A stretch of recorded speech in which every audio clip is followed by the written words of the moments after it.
आज हम जिस विषय पर बात करने जा रहे हैं वो एक बहुत ही महत्वपूर्ण विषय है, क्योंकि इसकी वजह से बहुत सारे किशोर और जो युवा हैं वो अपने पढ़ाई पर, अपने करियर पर, अपने रिलेशनशिप पर फोकस नहीं कर पाते हैं और जिसकी वजह से उनकी जो जिंदगी का सुकून है वो काफी हद तक खत्म हो जाता है। तो इस समस्या को आमतौर पर स्वप्न दोष या नाइट फॉल कहते हैं। तो इसे ऐसा क्यों कहते हैं, नाइट फॉल ही क्यों कहते हैं?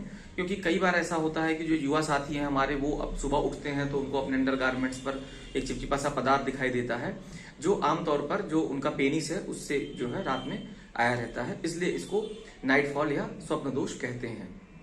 तो अब प्रश्न ये उठता है कि क्या ये सही में कोई दोष है, कोई सही में कोई बीमारी है या नॉर्मल प्रोसेस है? तो इसको जानने के लिए हमें जो मेल रिप्रोडक्टिव सिस्टम है, जो पुरुषों का प्रजनन तंत्र है, उसके बारे में विस्तार से समझना पड़ेगा।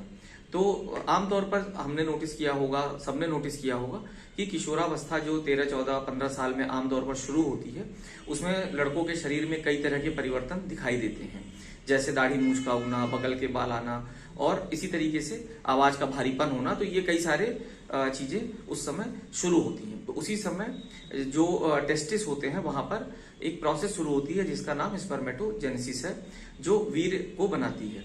अब उसकी इंपॉर्टेंस ये है कि आगे जो रिप्रोडक्शन है, जो बच्चा पैदा करने की प्रक्रिया है, उसमें इसका रोल है और इसकी वजह से वो होती है। तो आमतौर पे एक बात मैं बहुत यहाँ पे क्लियर कर देना चाहता हूँ कि ये जो प्रक्रिया है वो एक बार शुरू होने के बाद फिर रुकती नहीं है। वो लाइफ जब तक आदमी जिंदा है तब तक ये चलती रहती है। कम या ज्यादा बनना बहुत सारे कारकों पर निर्भर करता है, लेकिन एक बार ये प्रोसेस शुरू होने के बाद फिर रुकती नहीं है। तो अब ये नाइटफॉल क्यों होता है, कहाँ से आ जाता है ये वीर्य रात में? तो उसके लिए हम ये समझते हैं कि जब ये प्रोसेस शुरू हो चुकी है तो वीर्य का बनना शुरू हो चुका है। अब बॉडी में उसकी स्टोरेज कैपेसिटी बहुत ज्यादा नहीं होती है। तो आमतौर पे होता क्या है कि वो तो बनता जा रहा है, बहुत थोड़ा बहुत इकट्ठा हो रहा है। अगर वो निकल नहीं रहा है, निकलने के 2 या 3 ही प्रोसेस होते हैं। एक, या तो अगर कोई रूटीन फिजिकल जो सेक्सुअल एक्टिविटी है, जो सेक्स है, उसमें इन्वॉल्व है अपनी पार्टनर के साथ, तो उस प्रोसेस में वो नेचुरली निकल जाता है। दूसरा, बहुत सारे लोग हस्तमैथुन करते हैं, हस्तमैथुन की प्रोसेस में भी वो निकलता रहता है। और अगर ये दोनों चीजें नहीं है, कोई सेक्सुअली एक्टिव भी नहीं है या हस्तमैथुन भी नहीं कर रहा है, तो वो इकट्ठा होता रहता है और धीरे धीरे पेनिस के रास्ते वो निकल जाता है। यही जो चीज होती है, इसको देखने के बाद लड़के घबरा जाते हैं कि ये कहां से आ गया, और फिर वो तरह तरह की चीजें यूट्यूब पे सर्च करते हैं, अपने दोस्तों से पूछते हैं और लोगों से पूछते हैं, जहां से उन्हें भ्रामक जानकारियां मिलती हैं और उसकी वजह से वो परेशान हो जाते हैं। अब जानकारियों में लोग ये कहते हैं वीर्य बहुत मूल्यवान होता है, उसको बनने में बहुत सारा मज्जा लगती है, उसके निकलने से हड्डियां कमजोर हो जाती हैं। तो ये सारी बातें सुनने के बाद, या कई ऐसे जो स्वयंभू, जिनके पास कोई डिग्री नहीं है, कोई नॉलेज नहीं है, वो लोग, उनके पास जब वो बच्चा पहुंचता है या डिस्कस करता है तो वो उसे और डरा देते हैं कि तुम आगे आने वाली जो सेक्सुअल लाइफ है, जो तुम्हारी शादी होगी, वाइफ, तो उसके लिए तुम बेकार हो जाओगे, नाकाम हो जाओगे, ये तो बहुत नुकसान हो रहा है। तो उस उम्र में चूंकि सोचने समझने की क्षमता बहुत कम होती है, तो वो बच्चे बहुत ज्यादा घबरा जाते हैं। तो बहुत सारे लोग अब ये प्रश्न पूछेंगे कि भाई अगर ऐसा होने के बाद मुझे कमजोरी महसूस क्यों होती है, ये एक प्रश्न बहुत सारे लोग पूछते हैं। तो मैं उसका बताऊं, वो मानसिक कमजोरी है कि आपको एक डर बैठा दिया गया कि इससे कमजोरी होगी, और वो प्रोसेस तो चलती रहनी है, उसको आप रोक नहीं सकते हो, तो वो प्रोसेस चलती रहेगी।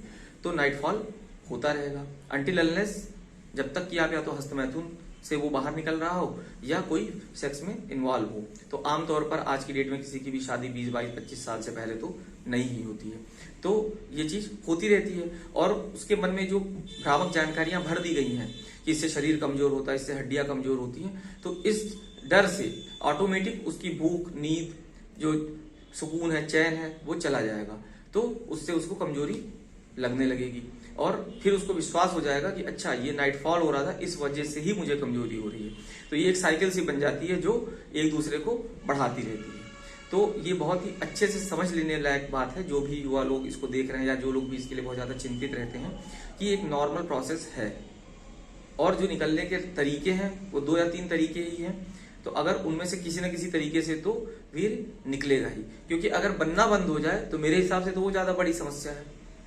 क्योंकि फिर आप आगे जो है बच्चे पैदा करने के लिए सक्षम ही नहीं रहेंगे अगर वीर्य नहीं बन रहा है तो इसलिए तरह तरह की भ्रामक बातों के जाल में ना फंसे, बहुत सारे ऐसे लोगों के चक्कर में ना पड़े, क्योंकि आपको यूट्यूब पे और गूगल पे और तरह तरह के प्लेटफॉर्म्स पे आपको लोग मिल जाएंगे जो भ्रामक जानकारियां देंगे, और उसकी वजह से आपका जो करियर है, जो पढ़ाई है, वो बहुत बुरी तरह से अफेक्ट होती है। क्योंकि आमतौर पे इसको आप अपने घर में या बड़ों से या किसी डॉक्टर से डिस्कस नहीं कर पाते हो, तो इसलिए वो अंदर ही अंदर घुटते रहते हैं। तो बेहतर तो यही होगा कि अपने बड़ों से इसके बारे में बात करें। अगर वहां हिचक लग रही है तो किसी क्लिनिकल साइकोलॉजिस्ट या किसी साइकियाट्रिस्ट या इवन किसी भी क्वालिफाइड मेडिकल डॉक्टर के पास आप जाएंगे तो वो आपको प्रोसेस अच्छे से समझा देगा।